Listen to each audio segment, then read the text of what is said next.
10-20 ആൾക്കാർ ആത്മഹത്യ ചെയ്തിട്ടുണ്ട്. അതൊക്കെയാണ് ഈ സമരത്തിൽ ഇവർ ഉന്നയിക്കുന്നത്.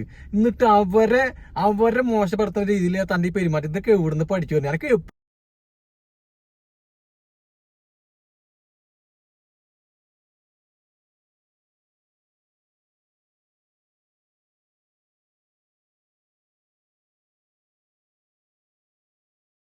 എന്റെ പൊന്നാര മോളെ, എന്തെന്നാ അതിനൊക്കെ പറയാ? ഈ വല്ല ടൂറൊന്നല്ലല്ലോ പോണത്.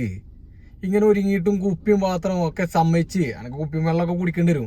ഈ ഒന്നാലേക്ക് ഒന്നുമില്ലെങ്കിൽ ഇപ്പൊ ഈ പരീക്ഷയിൽ ഇതിന് വേണ്ടിയിട്ട് ബുദ്ധിമുട്ട് സഹിച്ചിട്ട് ഒരുപാട് 10-20 ആൾക്കാർ ആത്മഹത്യ ചെയ്തിട്ടുണ്ട്. അതൊക്കെയാണ് ഈ സമരത്തിൽ ഇവർ ഉന്നയിക്കുന്നത്. എന്നിട്ട് അവരെ മോശപ്പെടുത്തുന്ന രീതിയിൽ തന്റെ ഈ പെരുമാറ്റം ഇതൊക്കെ എവിടുന്ന് പഠിച്ചു വരുന്നത്? എനിക്ക് എപ്പോഴും റീച്ച് ഇങ്ങനെ സോഷ്യൽ മീഡിയ ഇങ്ങനെ തിളങ്ങി നിൽക്കണം. ഇതിനൊക്കെ വേണ്ടിയിട്ടല്ലേ ചെയ്യണത്? നാണല്ല എനക്കൊന്ന്? നാണം എന്ന് പറഞ്ഞ സാധനല്ലേ?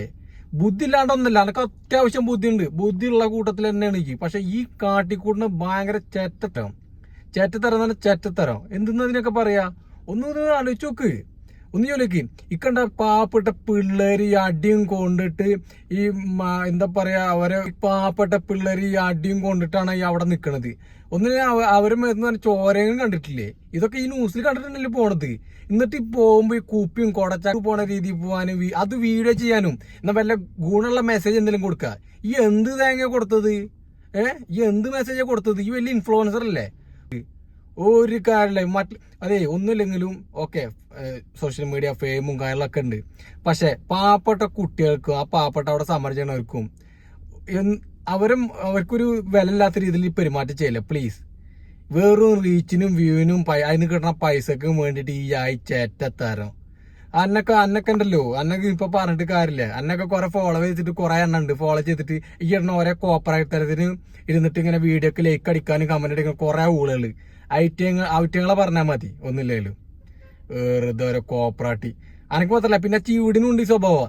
ചെയ്ത് ഏറ്റവും വലിയ തെറ്റാ. അവിടെ ഈ പാവപ്പെട്ട കുട്ടികൾ സമരം ചെയ്യണ എല്ലാരും ഇൻസൾട്ട് ചെയ്യണ രീതിയിലാണ് ഈ പെരുമാറ്റം ചെയ്തത്. ഈ സമരത്തിനൊരു ഗൗരവമുണ്ട്. ഈ ആ ഗൗരവം കളഞ്ഞ എന്റെ കോപ്പറേറ്ററെ കാണിക്കാനുള്ള സ്ഥലമായി എടുത്തത്. ഈ സമരത്തിന് ഒരു ഗൗരവമായിട്ടുള്ള രീതികളുണ്ട്. ഈ കോപ്പറത്തരം കാട്ടാൻ വേണ്ടി മാത്രം ഉപയോഗിച്ച്. അതുകൊണ്ട് അവർക്കാണ് അതിന്റെ ബുദ്ധിമുട്ട്. അവിടെ സമരം ചെയ്യുന്ന ആൾക്കാർക്ക്, പാവപ്പെട്ട ജനങ്ങൾക്കാണ് അതിന്റെ ബുദ്ധിമുട്ട്. അതിന്റെ കോപ്പറേറ്റ് തരം കാട്ടാനുള്ള സ്ഥലമല്ല അവിടെ. എന്റെ കോപ്പറേറ്റ് സോഷ്യൽ മീഡിയയിൽ കാട്ടിട്ട് അവർക്ക് പോകേണ്ട യാതൊരു ആവശ്യമൊന്നുമില്ല. അന്റെ ഈ കോപ്പറേറ്റ് തരം എന്റെ വീട്ടിൽ വെക്കുക. അല്ലാണ്ട് ഈ കണ്ട ഇത്ര വലിയ സമരം, ഇത്ര ആൾക്കാർ ഇത്ര സീരിയസ് ആയിട്ട് എടുക്കുന്ന സമരത്തിന് ഈ ചെയ്യണത് ചേറ്റത്തരം. ഇതൊക്കെ ഈ എവിടുന്ന് പഠിച്ചു വരുന്നത്? എന്റെ ഓരോ കോപ്പറേറ്റരം കാണാൻ ആൾക്കാരും എനിക്ക് കുറെ ഫോളോവേഴ്സ് ഉണ്ടല്ലോ, അവരോട് പറഞ്ഞാൽ മതിയേ. നായികാരനായിട്ടുണ്ട് വന്നേക്ക. ഇതൊക്കെ എവിടുന്ന് വരണേ? അന്നെപ്പോലെ ഒരുപാട് ആൾക്കാർ വന്നിട്ടുണ്ടോ? അല്ലാണ്ട് ഈ ചേറ്റത്തരം കാട്ടിട്ട് ആരാണ്ട് പോയിട്ടില്ല. അത് മനസ്സിലാക്കി.